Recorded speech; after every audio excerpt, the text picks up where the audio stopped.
Okay, so thank you again for the invitation. I figured I'm the last speaker, so most of the things I'm going to show here, we've already seen all the studies. I'm going to try to give my perspective, or our perspective in Mayo Medical Center about the surgeon, the part of this Israeli surgeon in all this, because I did my colorectal training in a Mayo clinic, and I've never been asked to think about these kind of things. But things happened, like geriatric patients were treated amazingly, and I as a surgeon would never have to think about it. Someone else did it. As an Israeli surgeon, if I'm not going to think about it, nothing's going to happen. Because I see the patient, I operate on him, and if I'm not reaching out to my geriatric fellows and for help, it's not going to happen. So this is my perspective, our perspective, about the Israeli surgeon point of view. A quick case study. This is an 87-year-old patient. He has history of atrial fibrillation, diabetes. He lives on his own. He uses a walker, and he has a mild cognitive decline. 10 years ago, he went for surgery for a right inguinal hernia repair, did it greatly. Now he comes with a left inguinal hernia complaint. He has bulging and discomfort. And he said that 6 months ago, he had 1 hour of bulging and pain, or kind of an incarceration. Should I go for surgery? And, well, he's 87, he already showed us he can do it 10 years ago, but has anything changed by then? Then the question I'm asking of myself, should we operate on that patient? What should we tell him about the risks? What should we do before that? Should we talk to someone? What should we plan for after surgery? And the basic question that surgeons ask themselves, should we do surgery for patients over the age of 80?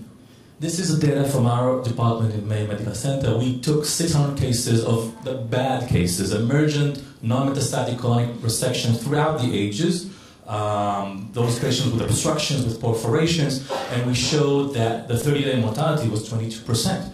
When we divided them by age groups, we saw that the age group above 80 had almost 40% mortality in 30 days.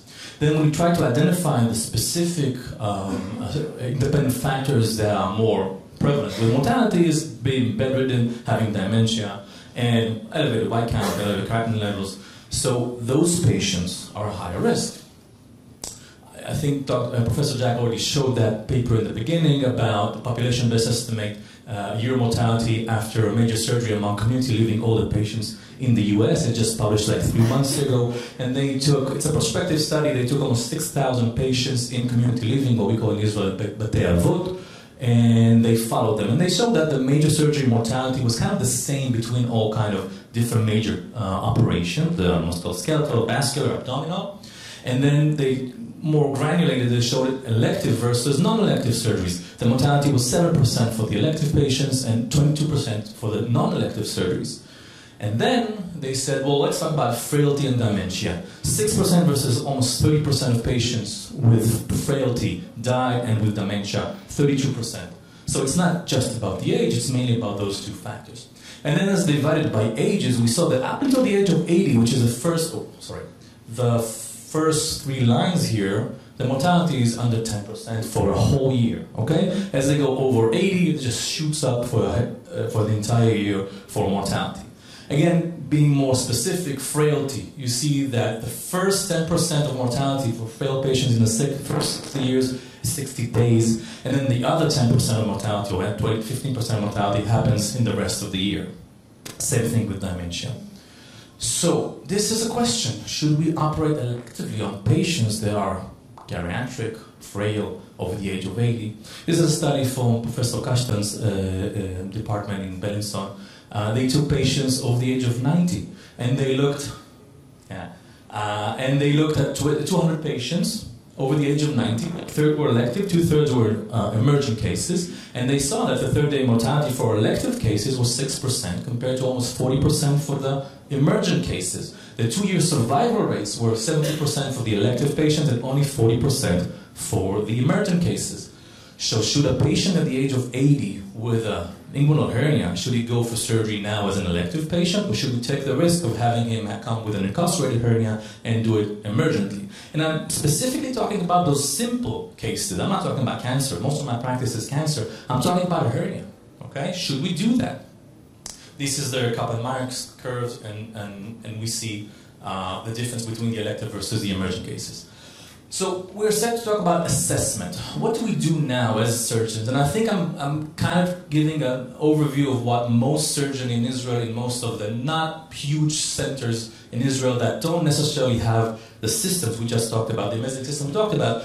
We take the age of the patient, we talk about their comorbidities, and we do what my boss calls eyeballing. We look at the patient, I think he's going to do well. I think he's fit for surgery. And if he's not, we'll send him to the cardiologist, to the pulmonologist, to the physician, to the anesthesiologist if there's something about that. And they tell us, good to go, no good to go. If the patient is good for surgery, we'll do surgery. If he's not good for surgery, well, we'll do something else.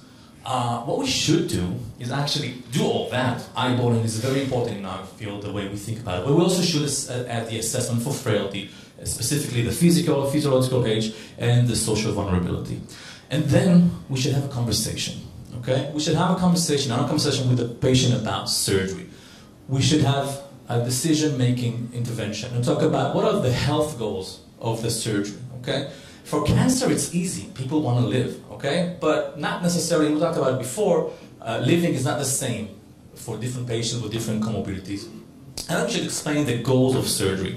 For some reasons, patients don't want to know what we do in surgery, which is beyond me. We want to explain what we cut, what we connect. They don't want to hear that. They want to know what's the purpose of surgery. What is it going to look like afterwards?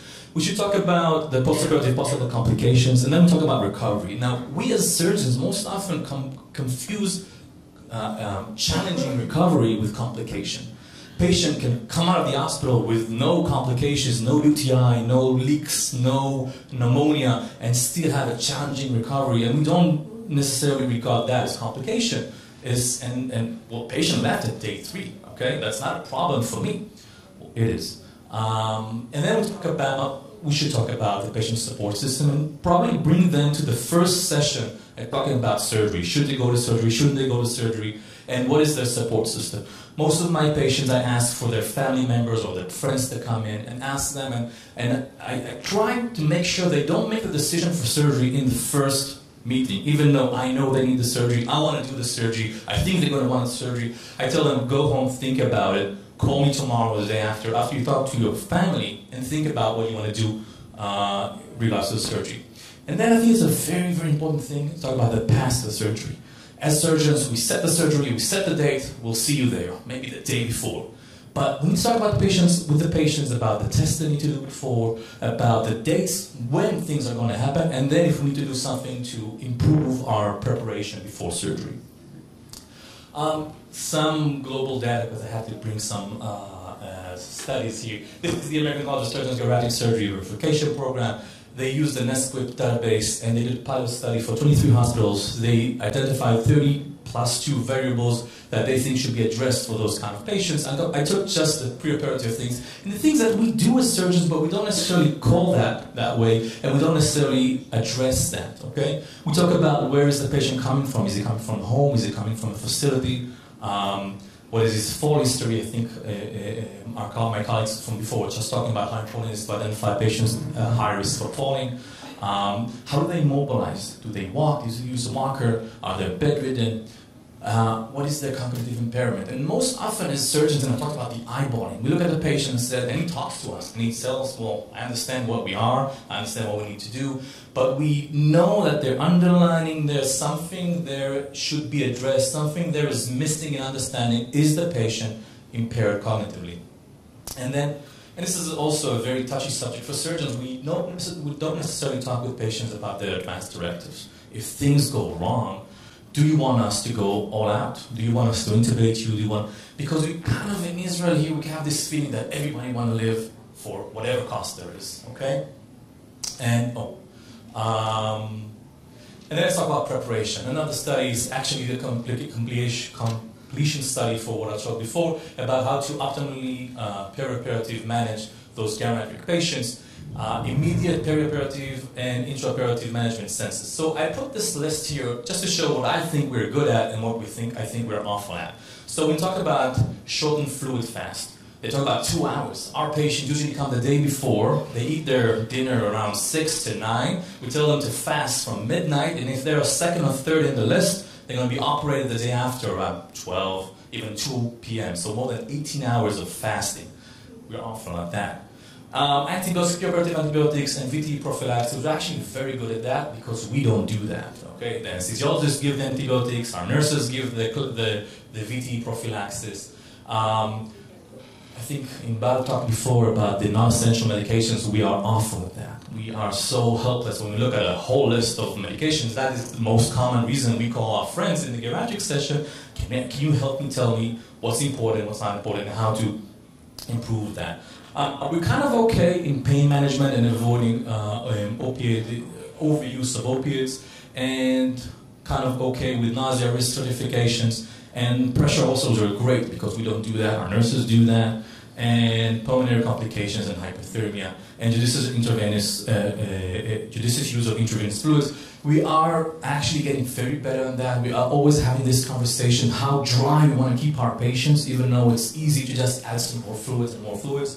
And we continue, and we were actually okay with cardiac medications because we're all sort of afraid of them, so we just keep them and operate with them with cardiac medications. I think I will be the first one, or maybe the second one today, to say that the biggest challenge or the biggest obstacle for rehabilitation is the surgeon. Okay? We meet the patient, we say you need to go to surgery, and if we don't identify that patient that is in need for assessment and treatment, we're going to miss out. And that's most patients, if we're honest about that. Most patients in that category of patients, they go for surgery. If they're lucky, they're good. If they're not lucky, they're not so good. And then we ask ourselves, well, maybe you should have done something before that. So this is how do you build a geriatric surgery center. And most hospitals in Israel don't have those multidisciplinary teams. They don't have access to all that. So what do? Usually, most of my patients, after the first conversation about surgery, they go home with a prescription for nutritional support. Or ensure something like that. Also talk to their family to make sure we prepare for that. But that's not enough. We need to assess those patients. We need to identify those patients in higher risk and then ask for help. Okay, we need to ask for help from our geriatric physicians. Or if in your center you don't have that assistant, it can be the anesthesiologist, it could be the pulmonologist, and then assess for frailty, assess for cognitive decline, the social history and vulnerabilities, and talk about advanced directives. What do we want to do if things don't go so well? And then only then we talk about getting the visa for surgery, getting the flight ticket to go to surgery. And I hope that we will be able to get into that. We are honestly trying in my center, and I'll leave you with the last slide. They say there's no I in team. There is. It's hidden in the A-hole just beside the colorectal surgeon.